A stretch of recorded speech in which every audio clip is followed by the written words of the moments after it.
Je sais que plusieurs enfants de la forêt attendent la suite de la légende de l'aigle et de la harpie.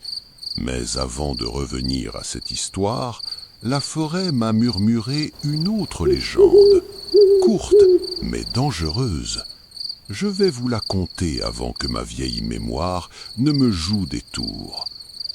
Dans les forêts anciennes, là où l'eau décide du destin de la vie, certains travaillaient dans l'ombre, sans témoins, sans chant, liant leurs paroles à la terre et leur destin au cours des rivières.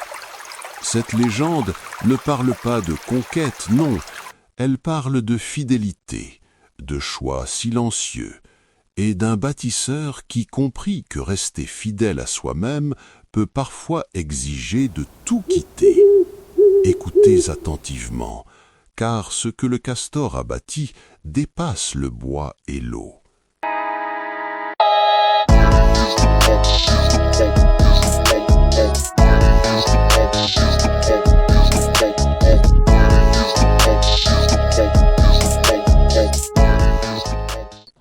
Il existait autrefois une forêt si ancienne que même la mémoire des esprits hésitait à en raconter la naissance. Ces arbres avaient vu passer des âges entiers, ces racines s'étaient enfoncées dans la terre bien avant que les rivières ne connaissent leur propre nom. L'eau y circulait avec sagesse, la vie y trouvait toujours un refuge, et les animaux vivaient dans un équilibre fragile mais respecté. C'est dans cette forêt que vivait le castor, discret parmi les discrets, patient parmi les patients, travailleur silencieux dans un monde où beaucoup parlaient mais peu construisaient. Rien ne manquait au castor, les arbres étaient nombreux, l'eau abondante, la nourriture accessible, la famille proche. Tout semblait réuni pour une existence paisible, réglée, sans heurts. Pourtant, au fond de lui, il ressentait un manque. Il sentait que rester dans cette monotonie n'était pas une panacée, mais partir ne serait pas non plus sans embûches. Il pressentait que l'honneur ne réside pas toujours dans la fidélité à un lieu, mais parfois dans la fidélité à une vision. Il observait souvent le faucon, haut dans le ciel, décrivant de larges cercles au-dessus de la forêt. Lui et le faucon s'étaient liés d'amitié depuis un certain temps et étaient presque inséparables. Le faucon ne jugeait jamais, il regardait, planait haut dans le ciel et informait toujours le castor du danger lointain. Le castor, lui, produisait de la nourriture en abondance dans sa petite ferme et en donnait aussi à son ami de toujours, le faucon. La forêt était belle et ils vivaient en harmonie. Le faucon avait même oublié qu'il était un grand chasseur des cieux. Au castor, la forêt offrait tout, une famille solide, des arbres à perte de vue, une eau claire et constante. Rien ne manquait à son existence, mais au fond de lui grandissait un rêve différent.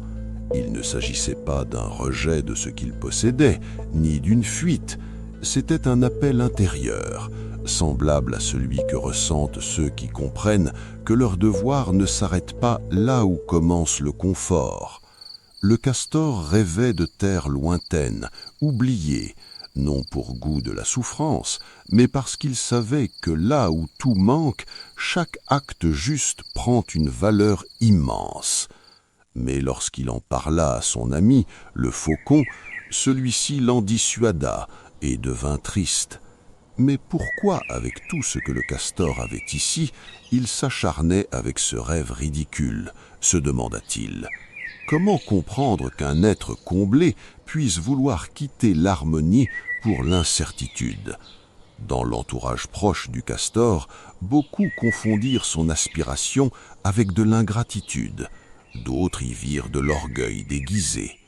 Le faucon, lui, ne comprenait toujours pas et demeurait confus.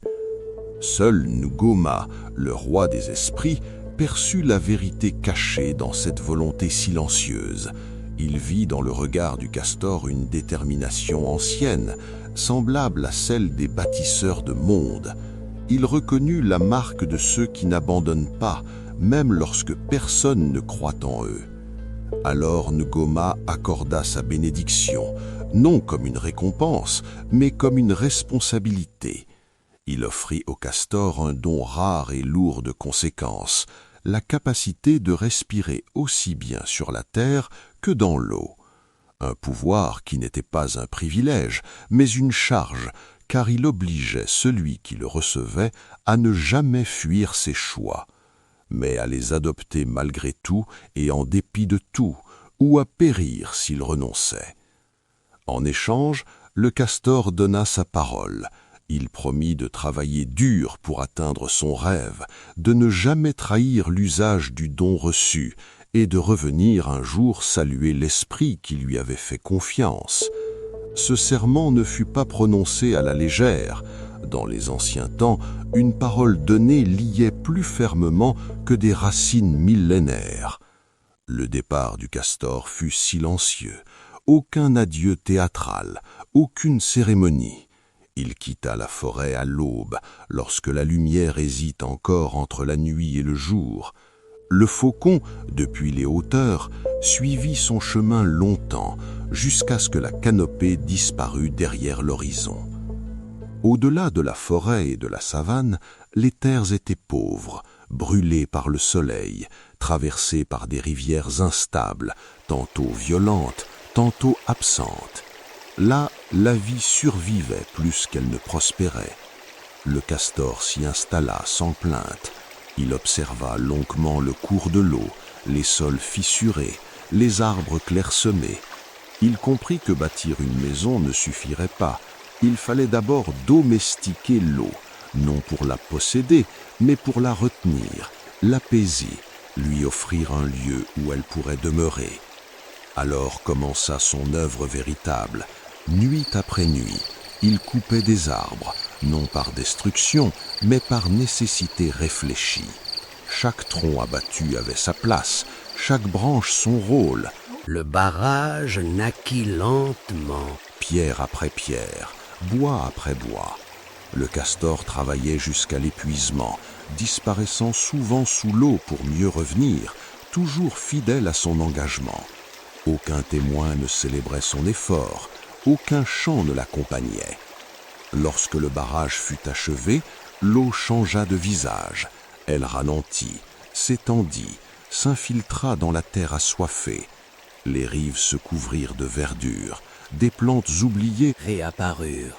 les insectes revinrent, puis les oiseaux, attirés par la promesse d'une eau stable.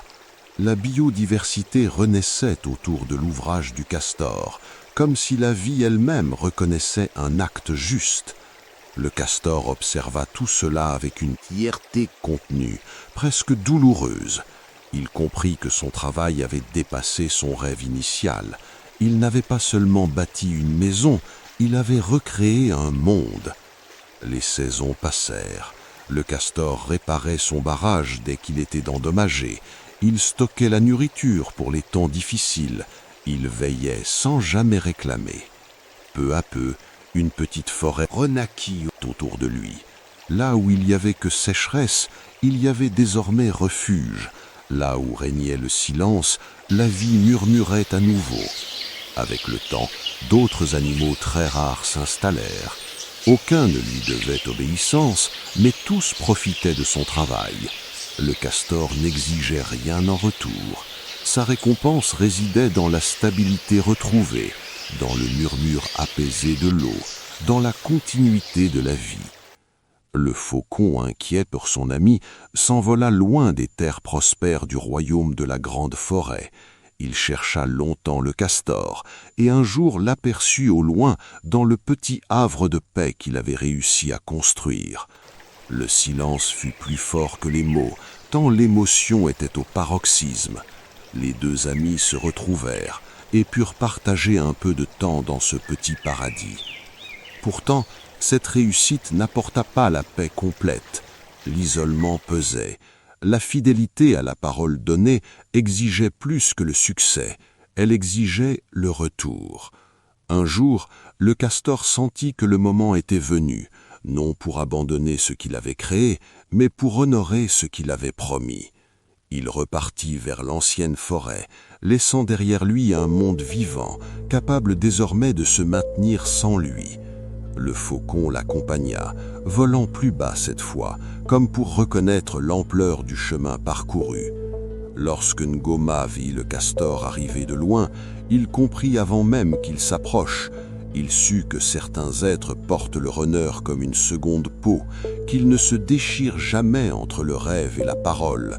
Il sut que le courage véritable n'est pas dans le combat, mais dans la constance. Le castor n'était pas revenu pour demander, ni pour se vanter, mais pour témoigner par sa présence que l'engagement, lorsqu'il est sincère, survit à la solitude, à la fatigue et au doute. On raconte que depuis ce jour, à chaque fois qu'un castor érige un barrage, c'est un écho de cette légende qui se répand. On dit que l'eau se souvient de ceux qui la respectent, que la terre soutient ceux qui bâtissent sans détruire, et que les esprits veillent aux ceux qui tiennent leur engagement jusqu'au bout.